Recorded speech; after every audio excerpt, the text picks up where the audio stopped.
हमारे ठीक है पूरा होगा कौशलेंद्र भीमराज और हमारे साथ में आदरणीय वर्तमान प्रधान जी विमल भीमराज की ओर से 100 रुपए का पुरस्कार कलमबंद आया है। इसी गीत पर खुश होकर के आदरणीय हमारे वर्तमान प्रधान जी और पूरी कमेटी का कहना है कि आप इस गीत को गा करके तभी जाइएगा। थैंक यू, बहुत बहुत धन्यवाद है।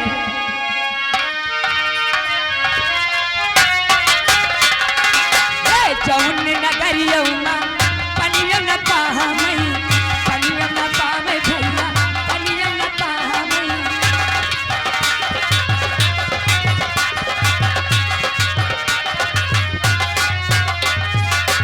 जौन अछुतवई और पनिया न पाहमई पनिया न पावे भैया पनिया न पाहमई कोई ना गरिया में कोई ना गरिया में पनिया पिलाई गए हमारी नगरिया हो बाबा साहब हमारी नगरिया हो बाबा साहब।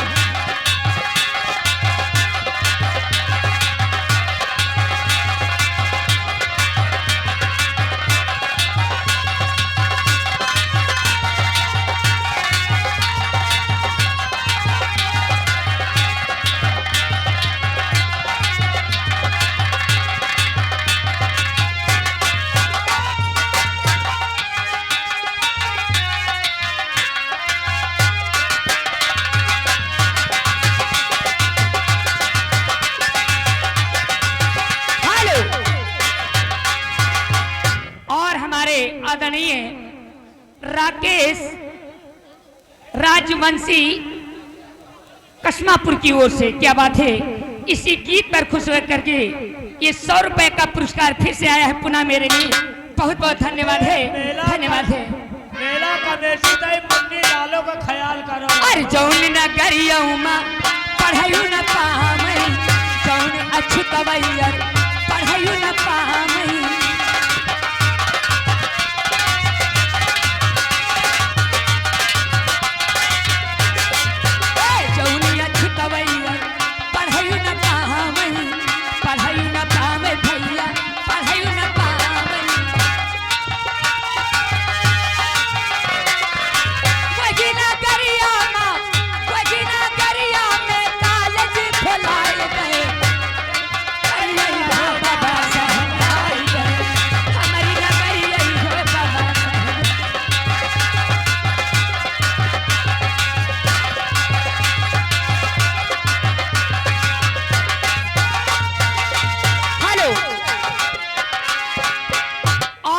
गीत पर खुश होकर के आदरणीय हमारे धर्मराज पासवान जी की ओर से 151 रुपए का पुरस्कार कलमबंद आया है।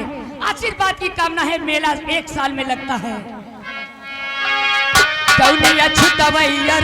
पढ़ाई न पावे भैया पढ़ाई न पावे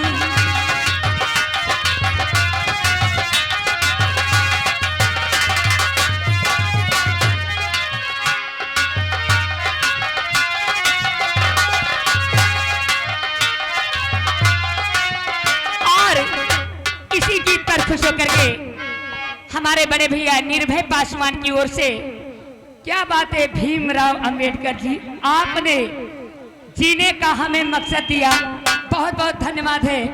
हमारे भैया की ओर से 50 रुपए का पुरस्कार मेरे लिए है, बहुत बहुत धन्यवाद है, शुक्रिया है। जौन नगरिया पढ़ाई न पावे भैया लिखाई न पावे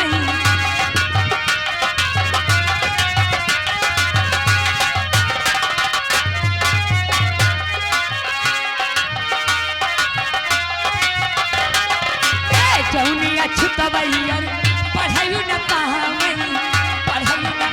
भैया लिखाई न पावे वही अछुतवन के लालच भुला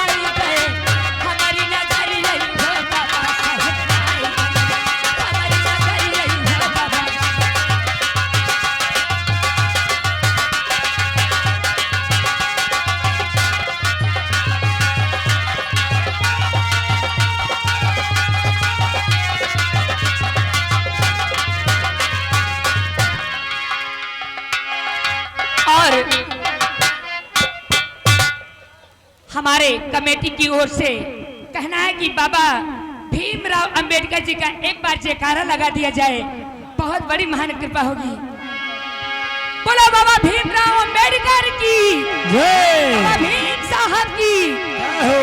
बहुत बहुत धन्यवाद है। हमारे बाबा भीमराव अंबेडकर के भक्तगण हमारे समक्ष बैठे, बहुत बहुत धन्यवाद है, धन्यवाद है। अरे जौनिया छुतवई अरे बैठ न पावई, बैठ न पावे भैया, बैठ न पावई। हेलो हेलो, ये आगे महेश कुमार पैठाना के रहने वाले, 20 रुपया हमारे भीम युवा कमेटी की तरफ से, धन्यवाद। तुम्हारा क्या ख्याल है? इसी गीत पर खुश होकर के आदरणीय हमारे राम किशुन भैया की ओर से 50 रुपए का पुरस्कार फिर से मेरे लिए आया है।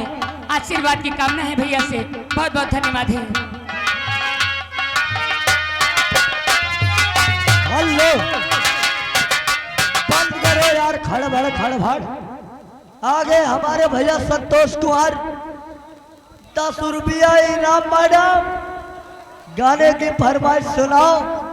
मोटरसाइकिल गई रहीना, इज्जत चोरों डाकू। हमारे आदरणीय भैया वीरेंद्र कुमार ककरहिया की ओर से 100 रुपए का पुरस्कार 500 की नोट से है, बहुत बहुत धन्यवाद है, धन्यवाद। हम पूरा नहीं बोलेंगे। वाह भाई वाह। अरे जौनिया छुतवई अरे पढ़ाई न पावई, पढ़ाई न पावे भैया, लिखाई न पावई।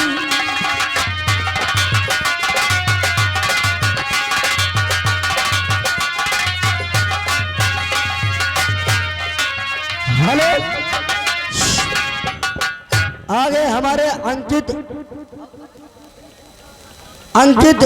तगरैया एडवोकेट मैडम, कम से कम 700-800 रुपया दे चुके, लेकिन गाना इनके नहीं हो रहा। बिस्तर के फूल सूख गए इंतजार में, और इधर प्रधान जी हमा तुमा ख्याल न करे। अरे जौनिया छुतवई अरे पढ़ाई न पावई, पढ़ाई न पावे भैया, लिखाई न पावई।